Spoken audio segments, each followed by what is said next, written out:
Hello तो मेरे प्यारे प्यारे दोस्तों, आपके लिए फिर से लेकर चुका हूँ अकबर बीरबल की एक और अनोखी कहानी। कहानी का नाम है स्वर्ग की यात्रा। चलो कहानी करते हैं स्टार्ट। एक बार की बात है, जब राजा अकबर अपने दरबार में बैठकर कुछ विचार कर रहे थे, तभी अचानक उन्हें ख्याल आया कि उनकी दाढ़ी और बाल काफ़ी बढ़ गए हैं। और इस ख्याल के आते ही उन्होंने अपने एक दरबारी को बुलाकर नाई को फौरन हाजिर होने का आदेश भिजवाया। राजा का संदेश मिलते ही नाई महल में पहुंच गया। महल पहुंचकर नाई राजा की हजामत बना ही रहा था कि कहीं से एक कौवा वहां आकर बैठ जाता है और वहां कौवा आकर काँव काँव करने लगता है। और राजा नाई से पूछते हैं, यह कौवा काँव काँव क्यों कर रहा है। इस पर नाई जवाब देता है कि यह आपके पूर्वजों का हालचाल बताने आया है। नाई के इतना कहते ही राजा अकबर अपने आश्चर्य से पूछते हैं, तो बताओ फिर ये कौवा कौवा मेरे पूर्वजों के बारे में आखिर क्या बता रहा है। राजा के इस सवाल पर नाई कहता है, यह कौवा कह रहा है कि आपके पूर्वज स्वर्ग में मुसीबत में हैं और काफ़ी परेशान हैं। उनका हालचाल लेने के लिए आपको अपने किसी करीबी को स्वर्ग भेजना चाहिए।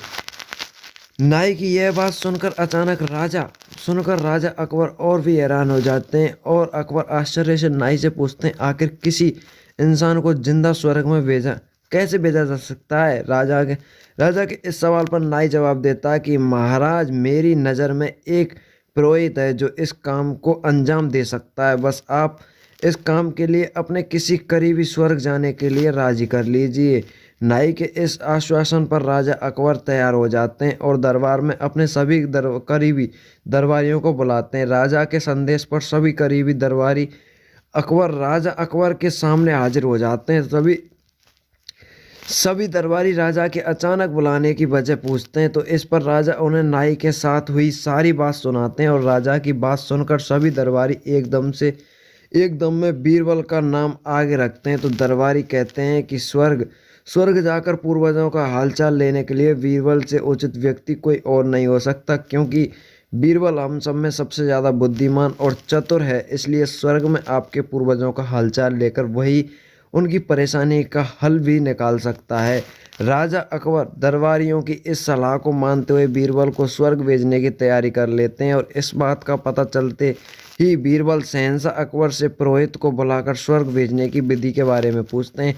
बीरबल की इस बात पर राजमहल में पुरोहित को बुलवाया जाता है और पुरोहित के आते ही उनसे स्वर्ग जाने की विधि के बारे में पूछा जाता है। पुरोहित बताते हैं कि आपको यहीं पास में मौजूद एक घास के ढेर में भेजा जाएगा। बाद में उस ढेर में आग लगा दी जाएगी, फिर उस कुछ मंत्र शक्ति से आपको स्वर्ग भेज दिया जाएगा।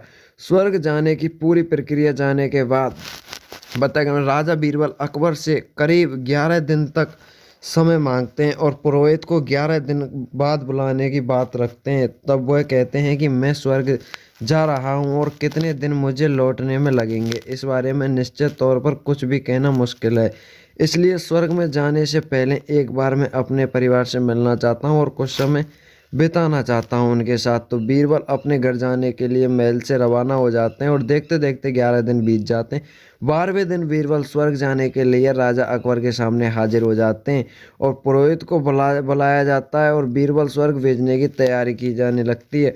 पुरोहित बीरबल को स्वर्ग भेजने के लिए महल में कुछ दूर घास का एक ढेर लगवा लेते हैं और बीरबल को स्वर्ग भेजने के लिए घास के ढेर के अंदर भिजवा दिया जाता है। और घास के ढेर के अंदर जाते ही पुरोहित घास के ढेर में आग लगा देते हैं और बीरबल को स्वर्ग भेजने की पूरी प्रक्रिया करते हैं। धीरे धीरे 2 महीने बीत जाते हैं और राजा अकबर को बीरबल की चिंता होने लगी। तभी अचानक बीरबल दरबार में हाजिर हो जाते हैं और राजा अकबर बीरबल को देखकर प्रसन्न होते हैं और अपने पूर्वजों का हालचाल पूछते हैं। तभी बीरबल बताते हैं कि आपके पूर्वज काफ़ी खुश हैं और मज़े में हैं।